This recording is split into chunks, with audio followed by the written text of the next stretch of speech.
সেই রাজকুমারের হাত ধরে চলে আসলাম ফুলের বাগানে। এই বাগানের সব ফুলগুলো আমার। বড় কোনো প্রাসাদ নয়, এতটুকু উচ্চতাতেও সে আমার চুল ধরে আমার কাছে এসেছে। এই সাধারণ মেয়েটার ইচ্ছে ছিল বাগান থেকে ফুল ছিঁড়ে নিজের চুলে লাগাবে। এই বাগানে আমি প্রজাপতির মতো উড়ে বেড়াচ্ছিলাম। এদিকে হঠাৎই চুলের ভার নিতে না পেরে পড়ে গেলাম।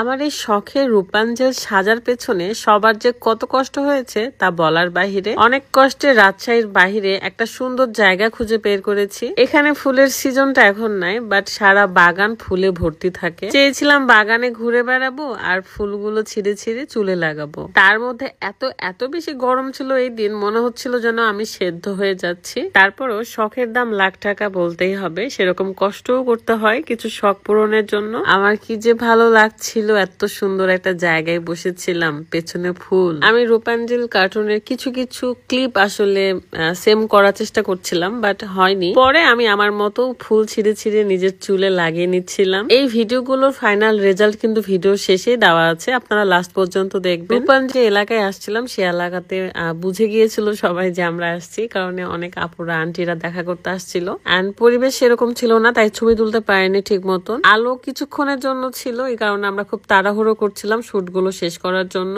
যেহেতু রূপাঞ্জল সেজেই ফেলেছি, তাই ভাবলাম যে কার্টুনে তো দেখায় যে নায়িকার চুল ধরে রাজকুমার হচ্ছে উপরে ওঠে প্রাসাদে।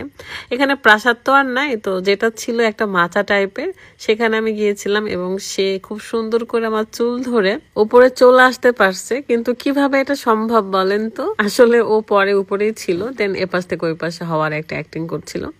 যাই হোক, তারপরে আমার আরো একটা শুট নেওয়ার ইচ্ছা ছিল যে চুলের ভারে নায়িকাটা মাঝে মাঝে পড়ে যেত, মানে রূপাঞ্জল আর কি। সো সেই শুটটাও আমি নিয়েছি। ফাইনাল রেজাল্ট কিন্তু ভিডিও শেষের দিকে আছে, সো একটু আপনারা কষ্ট করে পুরো ভিডিও দেখেন।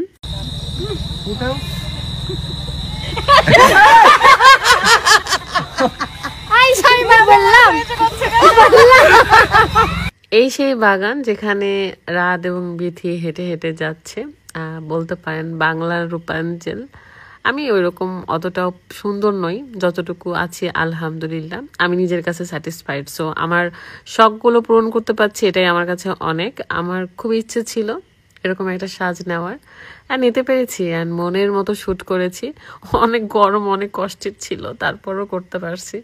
অ্যান্ড এগুলো একসময় আমার স্মৃতি হয়ে থাকবে। মানুষ বাঁচে আর কয়দিন, নিজের যেটা শখ, নিজের যা ইচ্ছা তা পূরণ করাই ভালো, কারণ যখন থাকবো না তখন শখও থাকবে না, কিছুই থাকবে না। যাই হোক, আপনাদের কাছে কেমন লাগছে আমাকে অবশ্যই জানাবেন, এবং আমি লাস্টে ছবিগুলো দিয়ে দিচ্ছি, আপনারা দেখে নেবেন এই শুটটা কেমন হয়েছে। আমি কিন্তু সত্যি পড়ে গেছিলাম অ্যান্ড ব্যথা পাইনি, তবে ভালো লাগছিল।